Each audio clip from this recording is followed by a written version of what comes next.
Coming to my talk, NEDCamp 2025. You've got mail, how to get emails delivered reliably. We're going to take a closer look at what really drives email deliverability, how things like authentication, DNS records, domain reputation help decide whether your emails land in the inbox or get lost in spam. We'll also touch on blacklists, sender reputation. We'll briefly cover email sending options, debugging, and the bane of every developer's existence, sending HTML emails. A little bit about me. My name is Andrew Stowell. I'm the development practice lead at Opus Design. We're based out of Needham. Opus Design just celebrated their 15-year anniversary this past summer. It is a certified B corporation and a woman-owned business. For anybody that doesn't know certified B corporations, it is an organization that helps certified companies for meeting high standards of social and environmental performance, accountability, and transparency. I think we've been certified for, I want to say, 4 or 5 years now. I've been a Drupal developer for 10 years, working at agencies for about 12.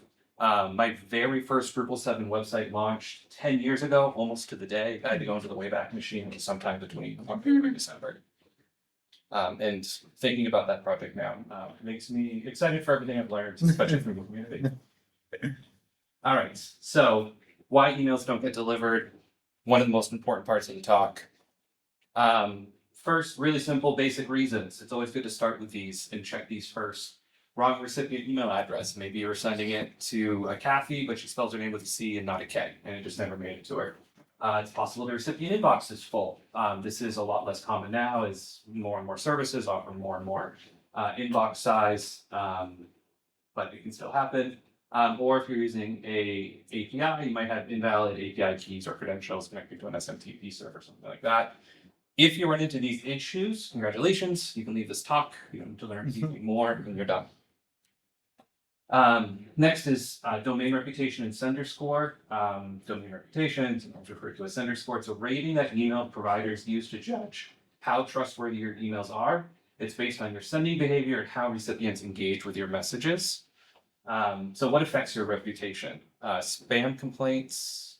I'm just going to adjust my speaker notes over here. All right. Spam complaints. So if somebody hits mark as spam on when you send them an email from your domain, bounce rates, maybe you're sending to a bad email, maybe you got an email list that you bought from someone and a lot of those emails are bad. Engagement can also affect it. So how often they're opening, clicking, replying, deleting to your emails. Sending consistency is a big one. Email providers want to see a smooth, predictable volume. So if you're sending 10 one day and you try to send 10,000 the next day, you may end up with a poor sender score because that is a usually large volume for the domain you're sending from. And authentication setup, SPF, DKIM, DMARC. We'll get into what those are a little bit more because those are also really important. And why this matters. Good reputation means emails are being consistently delivered. And a bad reputation means emails will end up in the spam filter, so nobody will see them. It can take weeks or more to rebuild your sender reputation. A little bit of a personal story time for me. I ran into this issue on a project. It was a one-on-one meeting website, and people could book meetings with advisors, essentially. So there's a lot of testing with that to making sure people have right access, making sure emails were going out. Except all of the test users I put in there had fake email addresses. So I had sent out hundreds of booking confirmations to fake email addresses using the website's real domain, like in the front email address. And that really hurt me. And we ended up on some blacklists. We ended up with a bad reputation sender score. And then we could no longer send emails. And I think we're using SendGrid at the time. Put up the warning flag that like, hey, you're not doing good things. I ended up having to put in my email address for all the users and like re-go through that whole process and send myself the emails and individually mark them not as spam. And I had to do that every day for a week before we launched, and that let me rebuild it, which is nice. But it can be a really big pain if you're not careful when you're testing. Or like I said, if you're buying an email list from somewhere and you're doing marketing emails, same type of thing can happen if those email addresses aren't valid. So if you have a bad enough sender score, then you may end up on a blacklist, either at an IP level or at your domain level. So if you're using example.com to send your emails, then that domain could be blocked. Or if you are on a specific IP or using multiple IPs, those IPs could be blocked as well, regardless of what domain you may be sending from them. So a blacklist is a list of IP addresses or domains that are flagged for sending spam or unwanted email. When you're blacklisted, email providers may block your emails or send them straight to spam. Depends on what rules are set up by whoever's controlling your email. So people may not even see them end up in their spam folder. They just may get blocked to the server and just dropped entirely. Many blacklists exists. You can use a tool such as MX Toolbox. It's something I use all the time for checking all sorts of DNS records. They have a list of, 30, 40, 50 of the most popular blacklists, and you just can put in a domain that you want to check or an IP address, and it'll check it for you. So you can end up on a blacklist when you have a high volume of spam reported by users, many emails are sent to invalid addresses. Basically everything that will ruin your reputation sender score will eventually end you on a blacklist. So to get off the blacklist, you need to validate your email addresses. There are services out there where you can give it an email address and it can say like, yes, we think this is a real email address or no. You need to do what's called warming new IPs or domain. So if you're setting up a new project or if you're using a new IP address, you want to start slowly sending more and more emails from it. And you want to make sure that they're going to real email addresses and not a bunch of fake users. Otherwise, you'll have on blacklist. And then as a last resort, you just can request removal. You can say, pretty please remove me from this blacklist. Here's what happened and here's what I've done to fix it. And it may work, it may not, who knows. Last thing is unauthorized sending. So email providers utilize additional tools to verify emails are sent from authorized senders. So making sure that Joe at example.com is truly Joe and it is truly sending from an allowed server that can send for example.com. It is imperative to set up one or more of your SPF, DKIM, or DMARC records. That is what we're going to talk about next. Many major email providers, Gmail, Yahoo, Office 365, they all require at least one or more of those records to be set up to receive email from a domain. So if example.com didn't have any of those records, you'd have a really hard time sending to anybody that was using a service like Gmail, Office 365, whatever, to receive emails from. So getting into authentication and DNS, these rules apply to any system that is sending your email, whether you're sending directly from your own server, whether you're connected to an SMTP server, whether you're using some sort of API service like SendGrid or Bravo. You'll need to set these up for any of those. This is a nice quote I found from Cloudflare. I thought it did a very good job of kind of succinctly stating what all these do. Together, SPF, DKIM, and DMARC function like a background check on email senders to make sure they really are who they say they are. All right, first one that is important is your SPF record. This is a sender policy framework. It's a DNS-TXT record added to the domain you want to use in the from email address. So going with the example.com example, that would be on the example.com DNS. Why it's important? It blocks sender impersonation. It reduces spam, spoofing attacks, and it improves deliverability. And how it does that is that a receiving server checks if the sending server IP or domain appears in your SPF record. And if it does, then the SPF check passes. And if it does not, then the SPF check fails. And when it fails, different things can happen. The different rules may be set up by the receiving server. You can influence this with another DNS record that we'll talk about in a little bit. So what does this look like in practice? This is an example SPF record. That very first part, the V equals SPF1, that just tells the server that this is an SPF record. It's required. The IPv4, that authorizes a specific IP address to send emails. So if you had a server and using your IP address for your server, you can put that in there. It also accepts IPv6 if you have one of those for a server. You can also put in domains. So you can say like domain:example.com. And this include :examplesender.com. That includes the authorization records of another domain. And this is most common if you're using an API service like SendGrid. where they are going to manage their SPF records for their services on their own, and they don't want to have every one of their customers update their SPF records every time there needs to be a change.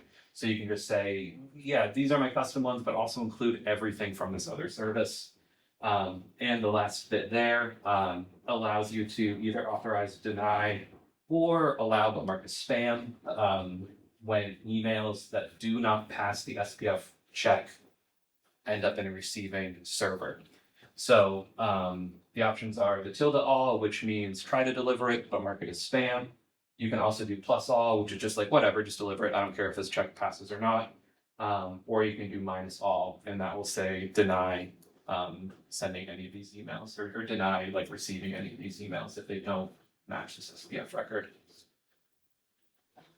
Next up is DKIM records. These are domain keys identified mail. It is again a DNS-TXT record that stores the public key used to verify the email's authenticity. It's important because it confirms email integrity, make sure it wasn't changed in transit, and make sure there was no man-in-the-middle attacks, and make sure there wasn't any other services that might get in there that might be changing the content. It can also verify sender identity, and it is another strong trust signal for deliverability and reputation. So how this works is that the sending server or service attaches an encrypted signature to emails, and the receiving server validates that signature with a public key stored in your DKIM record. So it's going to make sure that the keys match, and it will hash the content or whatever magic server things it does with those, and make sure that your email looks the same as when it came over. What does a DKIM record look like? These are stored under a special name, not the standard domain name. So it's always going to be starting with a selector, which is determined by whatever service you're using, then ._domain key, and then .domain, example.com.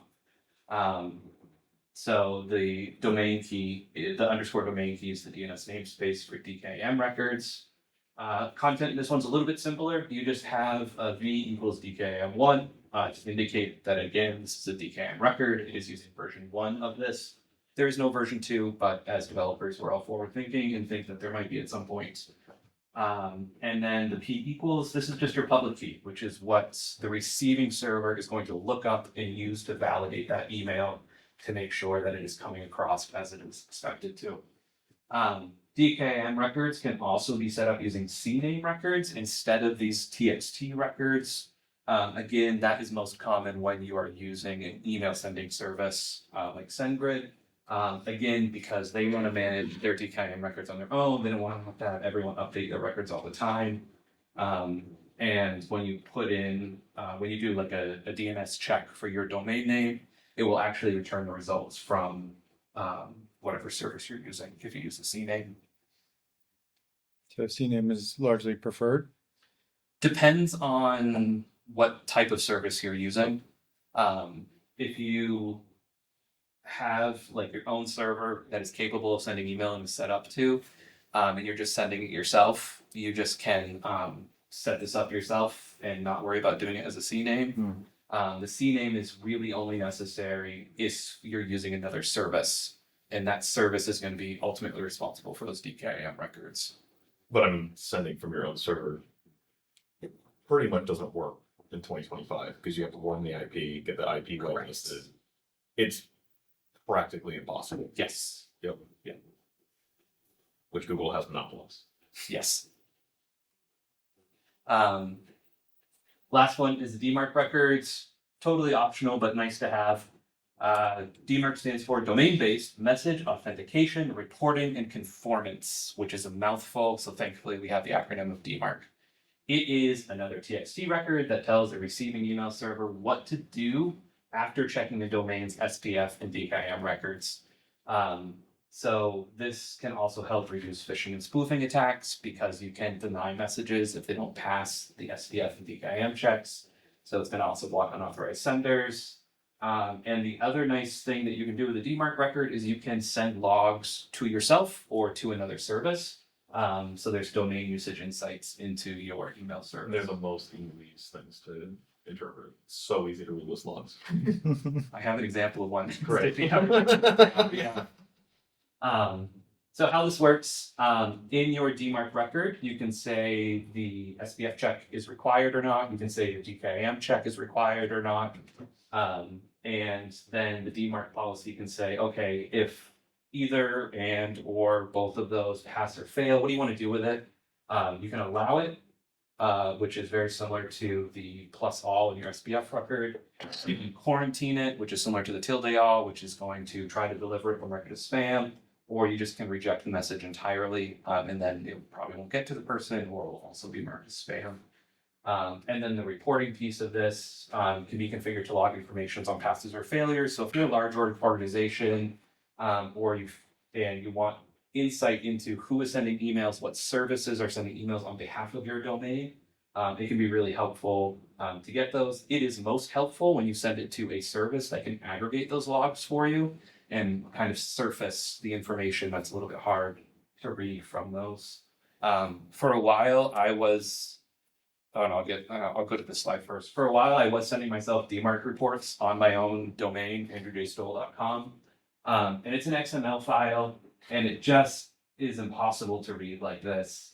You can see the domain, you can see I was requiring DKIM or SPF checks, and the policy I had set up was to reject the email if they don't pass. And it tells me the IPs that we're sending on my behalf, which was just the domain of my website, and some other passes along the way. And I would get one of these like every day, which was totally worthless to me. So I turned those off. I don't care enough about my domain. I still have DMARC and SPF and everything enabled, but so what does a DMARC report, DMARC record look like? This is one of the more complicated ones because there's a lot of options. DMARC records are stored under the _DMARC dot whatever your domain name is of the sending domain. So it'd be like _DMARC.example.com. That would be the name of the record, and the value would be v equals DMARC1. Again, indicates that it's a DMARC record. The P equals is the policy. This is going to tell the receiving server what to do if it doesn't pass the checks, which you define next. And it can either be quarantine, which will try to mark it as spam. You can do none, which it will just not do anything with it. It'll just let it go through, or reject. Next up is the A DKIM and the A SPF. And that allows you to set those checks to either strict or relaxed. So you can say they have to match for DMARC to take effect, or they don't have to match. They can fail, but DMARC will still do what it needs to do. Those are both optional. So if you don't have DKIM set up for your domain, you can only enable the SPF one. And then this last piece, this RUA equals, that is where you are going to send your records. It can be a mail to. I believe it also works like an API endpoint if you're using a service, and it just takes all that in. Yes, Nate. So in the last year, I've always set up my DMARC records for P equals none. Okay. And in this last year, almost every email provider that has an email firewall, or those organizations that have email firewalls enabled, if you set P equals none, they go to spam. Interesting. Yes. So this was an industry shift, because almost every one of the clients, people that I work with who had P equals none, all of their outbound sales emails were bouncing. So I had to switch to quarantine. That's the least abrasive way. Yeah. Which is still telling it to go to spam. Right. But at least actually you set it to quarantine, then it doesn't go to spam. Interesting. Yeah. Yeah. I wonder, for the recording, Nate was, I don't know if it picked up on Nate's comment, but he was saying that when he had the policy set to none, it was being rejected and bouncing all of the emails where the DMARC record was set up with that. So it makes me wonder if there was some shift like on the IT side of, whether it was Office 365 or something else, like a big thing like that. Yeah, Just it like, was this is Google the new Workspace, policy. and it was Google Workspace specifically. So outbound emails to another Google Workspace Mhm. for this particular, for 2 clients, and it was a Windows organization. So whatever firewall they were using within their Windows could have been like an Azure product or Microsoft, Right. 365. Yeah. But yeah, I mean those are your 2 biggest providers right now. They have 4 rejecting Yeah. policy was done. Yeah. That is problematic. Yep. Because it's supposed to be passive. So we looked at the DMARC record. So as a quick recap, how do these all work together? SPF record is going to validate the sending server. DKIM record is going to validate message authenticity, and the DMARC is going to set and enforce your policy of reporting. Technically, none of these are required to send emails from a domain, but in practice, every major inbox provider is going to require one or multiple of these. So it's good to have it. All right, email sending options. As Nate said earlier, the default PHP mail function does exist. You can try to send mail from wherever your PHP code is executing, but it will probably not work. The commands may not be available. The person that has set up the PHP server may have disabled that command entirely, or they just may have it fail silently. But it also probably won't work because a lot of servers set up to host websites are not set up to send emails. Those are two very different things, and they need very different things configured on the server to do it successfully. However, the big caveat to that is servers can also be set up so that when that PHP mail function is used, the server handles connecting to the SMTP server or an API server, and that is how the emails are getting out of the website. So it's not the server sending the emails, but it's the server doing the connection and then handing off your email. For anybody that's hosted a website on Aquia, this is how they're set up. So you don't need anything else. You do need the DNS records. Aquia walks you through how to set those up. But behind the scenes, Aquia is just using Amazon SES to send all their emails, which is nice. Where if you're on a host like Pantheon, they're like, don't use this, just use a service. They don't offer any services of their own. They just direct you to the most popular transactional email services. SMTP, we talked very briefly about this right before this talk started about this is a really simple way to send emails. SMTP is an old school way to send emails. This was invented in 1982, so going on 40 something years, but it still works. In Drupal, it is most easily configured with the SMTP authentication support module, or the SMTP module, as a lot of people call it. To connect to an SMTP server, you need an SMTP server. This could be something you manage yourself. This could be a service you pay for. If you are working with a larger organization, they may have an SMTP server available that you can connect to. Most commonly, I've seen this used when they have some network devices like scanners, and you're allowed to send an email of the scan to yourself instead of having to connect your computer directly. They're using an SMTP server usually behind the scenes to do that. And sometimes they'll allow websites to use those as well. Typically requires a username and password to connect. That's really it. And you can also use free services like Gmail via SMTP. So if you have joesmith@gmail.com, you can set up your website to send from that domain successfully and correctly. Sort of, you get into the SPF record issues, but it is possible to connect to Gmail via SMTP. You have to set up like an app password. They've made it a little bit more secure, but it is possible. The last option, and what I think is the most popular, at least that's what I've used the most in my career, is a transactional email service. And just some clarification on transactional, because that can trip some people up. It's a transaction, as in a user takes an action on your website. They've transacted by submitting a form, asking for a password reset, registering for an account. It's not the e-commerce purchase transaction sense. So this encompasses services like SendGrid, Mailrun, Postmark, Brevo, Amazon SES. There's about 1 million of these services. And a lot of the time behind the scenes, they're all just using Amazon SES or Google Cloud alternative, and they just have a nice interface for you in front of it. These are typically the most robust solutions. They're the most modern solutions. You're going to have better deliverability rates because these are services that are set up to send emails, and that is why they exist. So that means their servers are optimized to send emails. They keep a really close eye on blacklists and sender reputation of their services. And if you have a lot of bounces or end up on a blacklist, that service could kick you off so that you don't start affecting anybody else that's using the service. So that's also a lower chance of getting your own IP or domain blacklisted. One of the most helpful things with these as well is logs, because as developers, we love logs. And I want to see when I sent an email from my website, did it make it to that service? Yes or no? Okay, it made it to the service. Did the service try to send it, or did the service have an issue with how it was formatted? Okay, the service sent it. What happened to it? Did it get bounced? Did it get delivered? Has anybody opened it? Some of these services can track how many opens there are. Some of these services can also be set up to track link clicking within the email address or within the email itself. And you can even set that up with your own custom domain and everything. So if you were sending, for example.com, you could have your own custom URLs that get tracked inside of your emails. These also typically support some sort of templates. So if you want your emails to look really nice, then these services help with that. Getting a nice header with your logo in there, getting a footer with like your address, and it's got a nice colored background, and it's not just black text on a white background, which is the default for emails coming out of Drupal for the most part.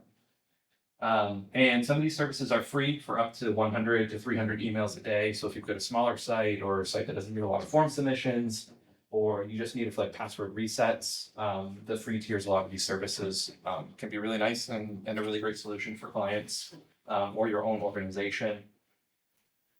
Wanted to give a small comparison of email services. This is ranked in the very subjective order of how much I like them and how much I'm working with them. Top of the list is Brevo. This one is relatively new to me. At the agency that I work at, we started using this for all of our clients maybe 6 months ago. Before that, we were using SendGrid, and the reason we switched from SendGrid to Brevo is because SendGrid stopped offering their free tier. So the majority of our clients wanted the free tier was plenty for them. They never went over it, so we started to switch over to Brevo.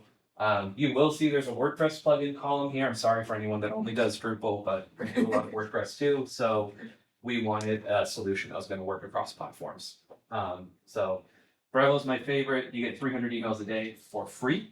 One of the other really nice things that they do on the free tier is sub-user accounts, which I never see with any other service. So the client can set up the account, and then they get to add us as a user on their account, and we can handle it from there.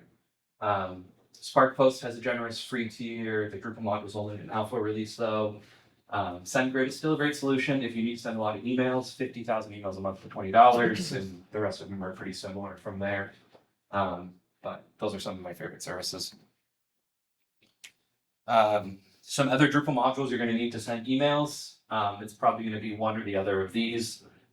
Mail system is a little bit more, is a little bit older, a little bit better supported right now, and a lot of third-party services like Brevo, SendGrid, all those are set up to work with Mail System. Mail System provides a admin UI to choose what service sends emails for you. It also provides configuration to say, okay, if Webform is sending an email, make it use this service. If it's Drupal core, make it use this other service, and you can set up some custom rules like this.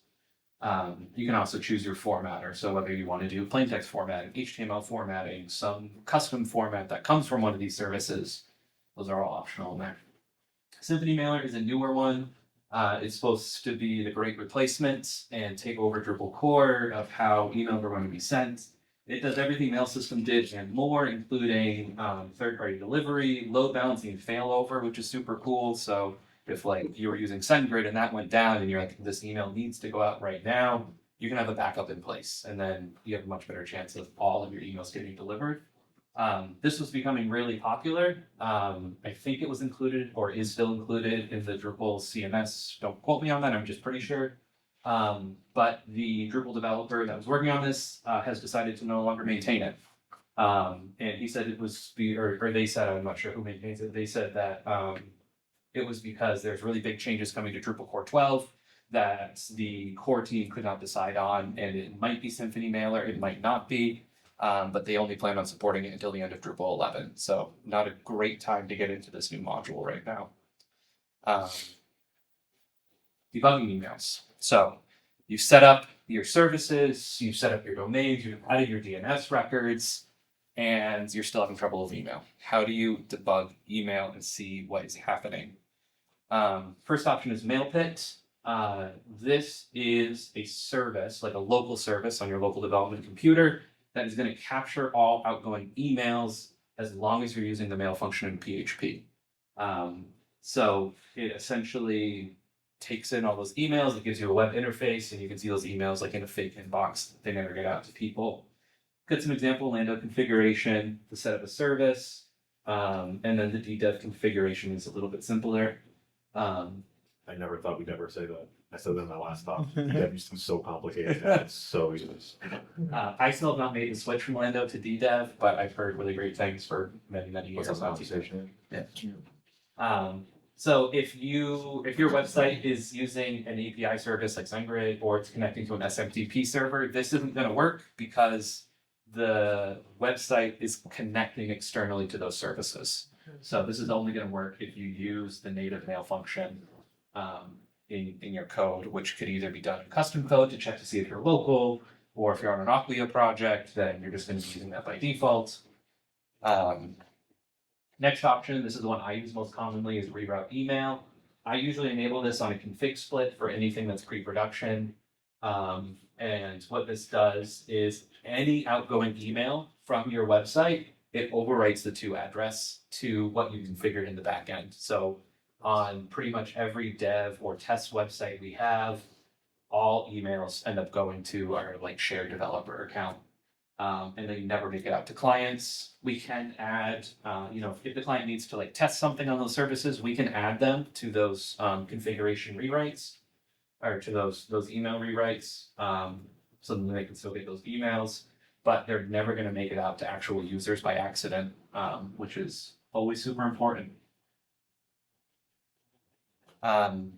Depending on what other service you use, there's a lot of them. There might be more debug settings in those services. So I know like in the Breville module, you can turn on debugging, which logs all emails in the Drupal log system. You can disable sending, so it will turn off the sending entirely.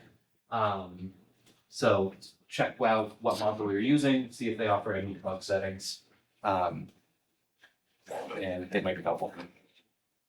All right, last piece of the talk, which is everyone's favorite, is HTML emails. There's no good solution for sending HTML emails, or at least formatting them. All these services will send HTML emails just fine. The trick is formatting them correctly and consistently across all systems in Drupal. There's not one solution. Modules like WebForm handle this with a WebForm formatter, a WebForm email formatter or something like that. So you get really nice HTML emails out of WebForm, but then your password resets don't, and it's just like plain text. So it's just hard. There's no one solution. I have no advice besides it's hard. If other people are struggling with it and you have great solutions, come talk to me, or commiserate if you also have trouble with this. Other modules may have a formatter for HTML emails. Again, if you're using a transactional email service and you've got a custom module installed, or not custom, but a contrib module installed for it, they may have, again, a formatter built in that you can use in Mail System or any other configuration to format emails with HTML.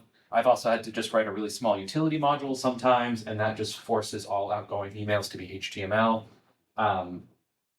It works, but then you also need to be careful that you need HTML in those emails to look good.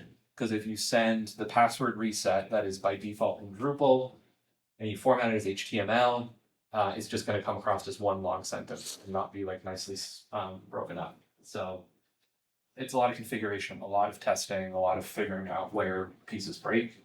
Again, another newer module that's included with the Drupal CMS is Easy Email.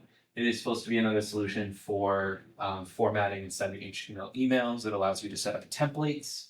So you can do some templating on the Drupal side for emails. But you must be using Symfony Mailer or an alternative Symfony Mailer Lite module, which not all contrib modules support right now. So it's a lot of like checking to see, does the SendGrid module support Symfony Mailer? Yes or no? Then maybe you can use an easy email. I personally haven't had a chance to use it yet, but it is supposed to make email easy.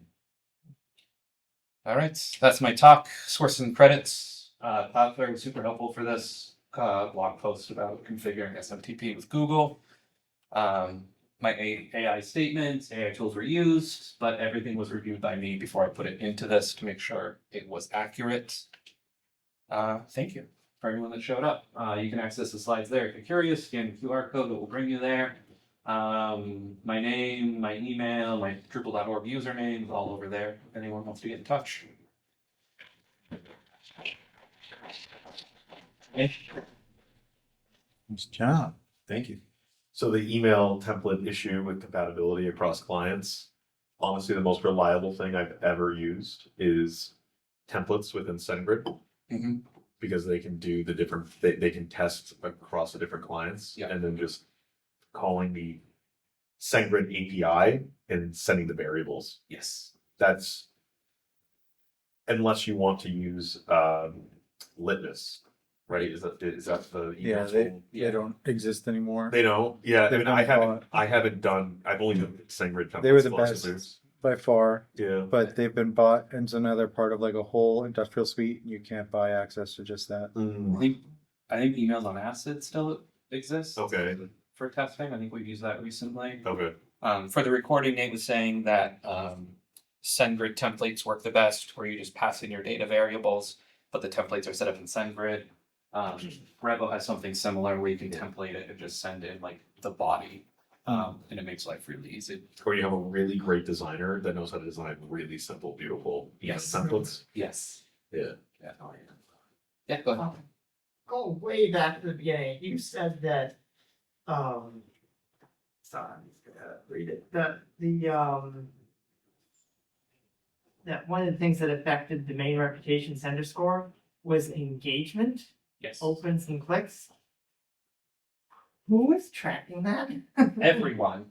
So I mean, Google. If you send your email to somebody with a Google email address, Google's tracking all of those opens So and clicks. anybody with a webmail client. Essentially, yeah. Is who's tracking that. Yes. Oh, Yeah. that's Yeah. still freaky, but a little less freaky than you have to use a service that is tracking for you. Right. Because it'd be nice to be able to send email without replacing everything with a, send AWS 75 character long string. Yeah. Okay, that I didn't even. Yeah. The webmail clients are tracking everything. Yes. Yeah. Good to know. Is any of this relevant to setting up a simple, like if people were sending emails to your server or to a domain name, or is that entirely configured separately? Entirely configured separately. Yeah. Easiest solution is Google Workspace, and you set up with a domain name and email address. I think for them is going for under $8 a month now. Good to know. If you don't like Google, there's a lot of other alternatives. But Google does make it very easy. Downside of Google, their SMTP for service through Google Workspace does not allow outbound sales cold emails. So if you are sending a bunch of outbound emails maybe to like a service like Yesware, which is like outbound sales email platform, it is violating their terms of service. And if someone reports you too much as spam, they will ban your account. Wow. Yeah. I feel like so many of those outbound sales programs exist to violate terms of service. Correct. Like all the automated LinkedIn messaging and like the sending emails. I remember at a past agency I was at, we had to set up like 10 different email addresses to be able to send those outbound emails. So they weren't coming from one. Exactly. Yeah, I know. Exactly. I would say a trigger warning that salespeople exist to violate terms of service. Okay. Yeah, Alison, okay. any comment on that as a sales adjacent? Allison's a closer. She's not. She's not. Yeah. She's not biz dev. Yeah. Yeah. The only sales piece I do is like the interviewing part. Yeah. Not comparing stuff. But we've had issues with like email type stuff when like clients want you to build something kind of stupid that needs like an email, but nobody's using it, right? So it's like your ratio gets all out of whack because people aren't using it and it sends out not enough emails. Yeah. So then it starts getting blocked. We had an issue where one of our clients, they're like a self-regulatory like group of lawyers who basically represent ad agencies and like behavioral like activity you do on the internet. So when you go from different site to site, it tracks you and delivers you ads based on what you're looking at. So we help them implement a tool where you can opt out of being able to be served ads based on what you're looking at, but it'll still track you and everything. It's just you won't get ads based on what you looked at. So it's kind of like dumb. And then like another piece of that is around you can opt out of your email, being used as one of those identifiers or whatever. So they wanted us to build this tool where you could opt out, but everybody could kind of see through that it was kind of stupid. So it was like nobody used it. And so it was like very few emails were getting sent. So it's like we had to send like additional emails with it to like a box that nobody monitored, just so the ratio would maintain within like the okay thing from Amazon. Yeah. So it's like even then you have to kind of like fool it into not because we kept getting blocked and we'd have to reach out to Amazon and do a ticket and explain the situation, be like, this is just kind of a stupid thing we built for a client and it's never gonna have a decent ratio from the actual use. I'm glad I'm not the only one that had to send like fake emails to Yeah, someone we had just to get come the up to like ratios up. set up a stupid box, so it was like it went to the user and then like 3 other emails would go to a different box. Yeah. With the same information. It's just it's like kind of a waste. Emails It's on like. been shut down now, the whole site. Don't worry about it.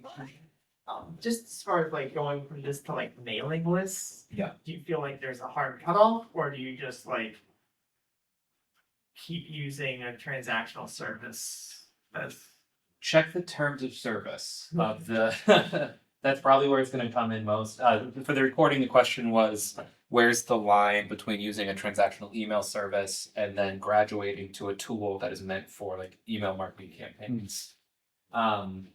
Checks the terms of service. Most of them don't let you send out huge amounts within a given like number of seconds or minutes or hours. If you have like 10 people on your list, then like you're fine. But yeah, all those services will probably have some sort of hard limit on the number of emails. Even if you're paying for them and you're paying for $50,000 a month from SendGrid, they're not going to let you send 50,000 in like an hour on the transactional email service. So that may be, It'll get staggered. but if you have your own server that you set up to send emails, go for it. Whatever you want to do. Because as long as you have your SPF records and your DKIM records set up and your server has enough trust and you haven't gone from 0 to 10,000 in a day, but you've gone from, 0 to 100, 500,000, you'd probably be fine if you want to run your own email server and you wouldn't need like a MailChimp or anything. Yes. Kind of going off of that, do you think it would make sense in Drupal to not necessarily use an email module, but send an API request to like an AWS gateway, which triggers an AWS SES? So you're just working directly in AWS simple email service. So are you saying like if somebody asks for a password reset, it's sending data to like a gateway, which then triggers? I'm not sure I understand. But essentially, you're sending an API request from Drupal. Yeah. To AWS simple email service. Oh yeah. Instead So of yeah. installing like an email module. Yeah, so that's how you definitely can. But that's how most of those third-party service modules, like Amazon SES has a module, SendGrid has a module. Oh, module for Drupal. Yes, yeah, a module for Drupal. You install it, and then all of your outgoing emails get sent via API to that service, and that service will deliver them. You could also use Symphony Mailer, even though it's not supported, but the actual Symphony Mailer component within the Symphony framework, it uses a connection pattern called a DSN, and you can just type in what you want to do within the DSN formatting, and it knows like it's like mailgun : / API key at default. It would be like the pattern to use mailgun, and the Symphony Mailer library will know to use that API key, send an API request, send an email. Yeah. Yeah, kind of like But- abstracts away all the differences, or Correct. at least from my understanding. Yeah, the that's the benefit of the Symphony mailer is like Yeah. you don't need a mailgun module. You don't Right. need, you just need the Symphony mailer module and then pass in the DSN for that service. And you can do SMTP or you can do an API request and there's patterns for that. Yeah. That's cool. And the API request would trigger like. Triggers an email, yeah. Yep.